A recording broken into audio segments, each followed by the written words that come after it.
I want to bring in Lauren Fix, automotive expert, host of The Drive with Lauren and Carl. She has a new piece out at The Blaze right now. It is an ankle bracelet for your car. AZ pushes new tech for serial speeders. Be sure to check it out. Lauren, thanks so much for coming back on. I appreciate it.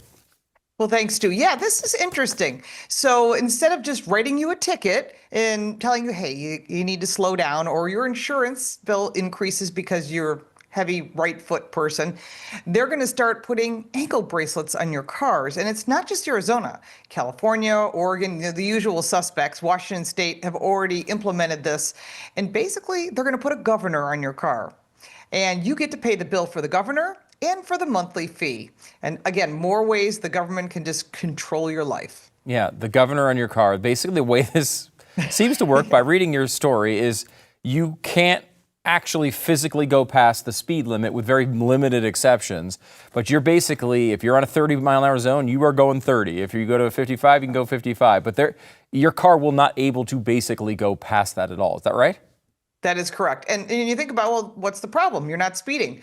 Until there's a situation you need to get away or around a car, or, we've all had situations, you get on an on-ramp, maybe you need to give it a little extra gas just to get around a situation or away from a situation. You can't do that. And you also do, and you probably notice this on the highways around the country, that there are times where the speed limit might be 55, but traffic moves at 65. That's very true in New York State, Texas, Montana, pick your state. And as traffic moves along, if you're driving under the speed limit, you're actually a hazard to the other people on the road. Of course, that's never considered when unelected officials and elected officials come up with these brilliant ideas. Yeah, this one coming from a Republican, by the way. I don't think it's a great idea. I will say it feels like our relationship with our car and our relationship with the company that built the car is becoming more and more intimate by the day, as well as our relationship with the government. I mean, if you think about the way all of this kind of plays out, you've got cameras everywhere, you've got speed monitors all over the place, you've got GPS. All this stuff is just feeding information to the car company, at least, not to mention the license plate readers and everything else that are around. I mean, how much of this privacy stuff is real? Or should we be concerned about it? It is real, and I have covered it on Blaze on the Align column that I write for you. We talked about flock cameras on another article. FLOCK is a company that under the Biden administration and the 2021 infrastructure bill got billions of your tax dollars in order to put these little teeny cameras at every single intersection. And what it does is collects data on you and your car, and of course, they sell it. Now you think, well, what kind of data could they catch? I've got a white Toyota Camry. What's the big deal? No. They know the bumper stickers on your car. If you've got a roof rack, they've got your license plate number. They've got pictures of you inside your car. If you've got a dent on your car, all the data. And of course, because there's so many of them, it can catch you from intersection to intersection, so it knows where you go. It knows how fast you drive. Soon you'll be getting a speeding ticket in the mail. They'll just mail it to you. They won't even bother pulling you over, and you'll have no recourse. Because the idea is about collecting data, and car manufacturers do it too. The key is, who are they selling it to? They're selling it to the government, of course, sell it back to themselves. I love that. They sell it to insurance companies. They sell it to the extended warranty companies that drive you crazy. The text messages we all get and the phone calls are like, stop, please. Because they have information on your car. They know the year, make, the model. And don't worry, the Department of Motor Vehicles sells your information as well. And they have even more information where you live. They have whether you need glasses or not, whether you've had accidents, and all that information is being sold, and you don't get a nickel of it. It's absolutely bizarre. Now, Sorry. It is. The Arizona itself, this particular proposal, their argument is basically like, this is not for everybody. This is for people who are speeding all the time. They're about to lose their license anyway, so they wouldn't be able to drive at all. And, we put in this thing, they pay for it, and they have an opportunity to continue driving. I mean, I'm curious, again, that particular limitation seems reasonable, of course, as they all do at the beginning, but it just seems to me that this is something that's going to, grow into something much bigger. You are 100% correct. And we know how this goes. Well, it's just for those people that are causing trouble. That one bad apple. And then suddenly, but we're going to put it on everyone's car because if everyone's not speeding, then there won't be any speeders and we can use the police officers for really serious crimes instead of pulling you over for a ticket. This is how this starts, you realize. And then it just blossoms into every car's got a limiter. There is today only one brand that won't let you go over a certain speed limit, and that's Volvo. And they actually promote it as part of their safety. But listen, you've got fast cars like I do. And if I want to take it on a racetrack or I want to, some sort of performance driving school, I can choose to do that. But not if there's a governor on it. The governor will not let you drive even if the speed limit is inaccurate, which happens at many times. Like maybe it's a 30-mile-an-hour zone, but there's construction. It says, hey, can you do 15? Well, I can do 30 because the governor doesn't know any better. It's only going to get data that is put in from stuff that's collected, typically Google Maps. You'll see a lot of that data collection. So it still is open to error, but what I don't like is the restrictions. And I know you talk about this all the time, taking away your freedom. Yeah, it's really interesting. By the way, I use multiple map programs and, the in-car. Mm-hmm. The speed limit's wrong on them all the time. Like I'm constantly looking at a sign that says 70 and on my dashboard it says I can only go 60. That's super, super common. Let me ask you, Lauren, about because there's another part of this too that's interesting. I get these things from my insurance company all the time, which is like, hey, did you know if you put this device in your car, you can save 10% on your rates or whatever? Now, I'm not doing that. I don't want them to know that occasionally. When I see a Taco Bell ahead of me, I do speed a little bit toward it. I don't necessarily want to communicate that to and I don't like the idea of them knowing everything that I do and monitoring everything that I do. Are people jumping on board for these types of programs?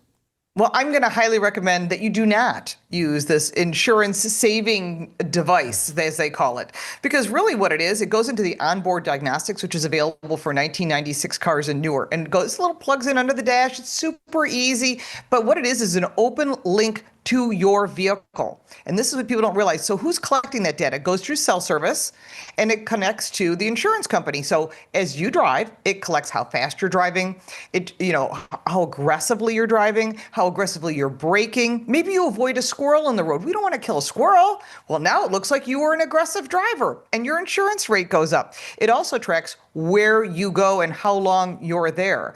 And it's such an open system that even hackers can access it, and it's already happened. So keep that in mind. When you put that in, you're opening up your whole system for other people to collect that data as well. So while you think you're saving on insurance, the truth is one little aggressive move, maybe you hit the brakes aggressively because a ball runs across the street. You certainly wouldn't want to hit the child chasing after the ball. That would be human. You just wouldn't do that. Well, now it looks like you are aggressively driving.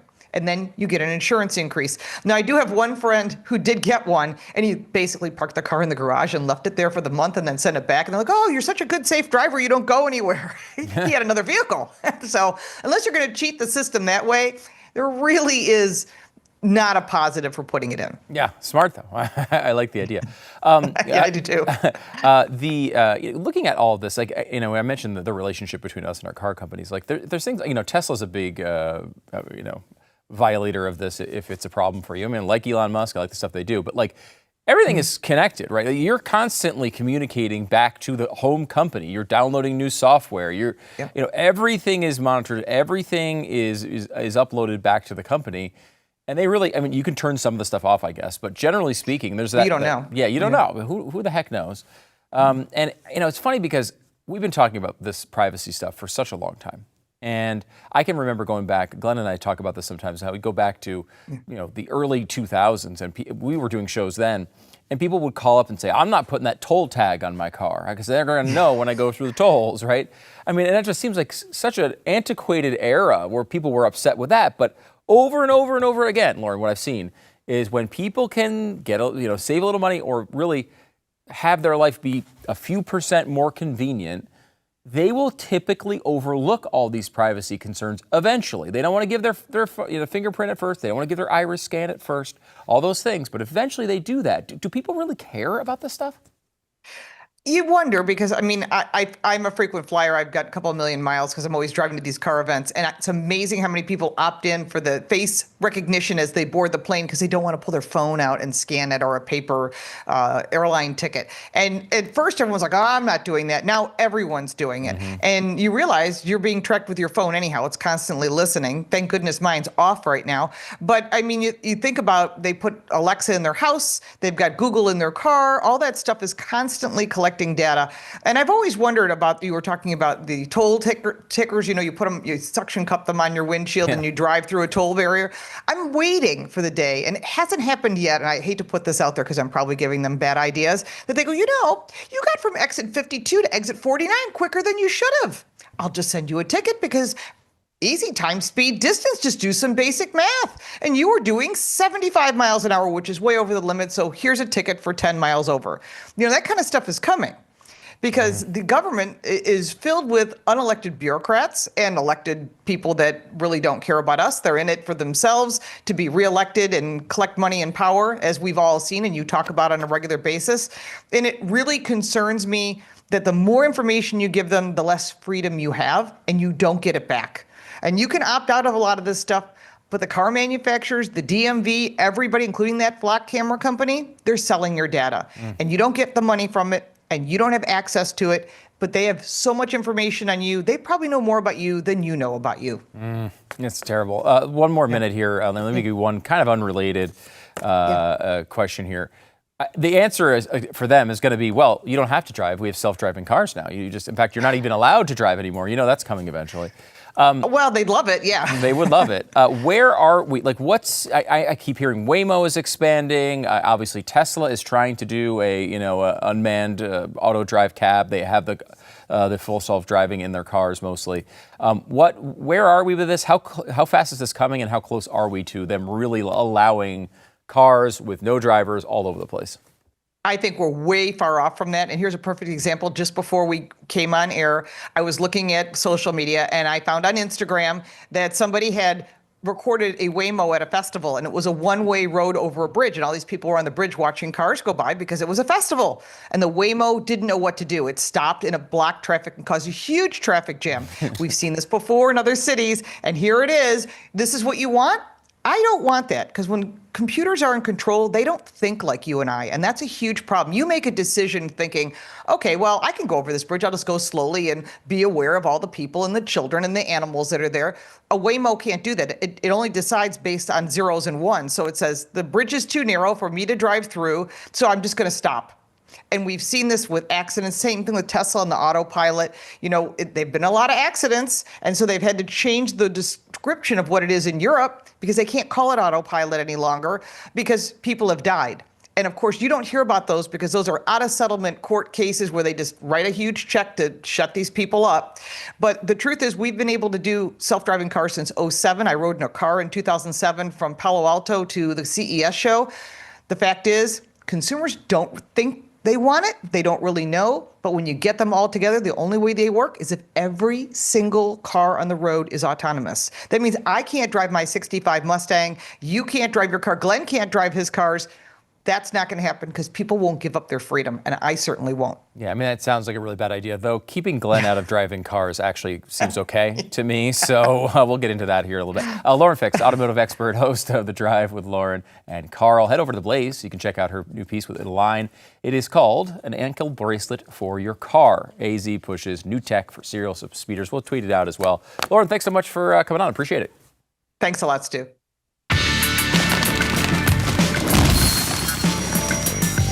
If you like this video, give it a like and subscribe for more videos like this, and check out our car review channel, Car Smarts. You can support me by buying me a cup of coffee, and if you want even more content, check out the links in the description. I'm Lauren Fix. Thank you so much for watching.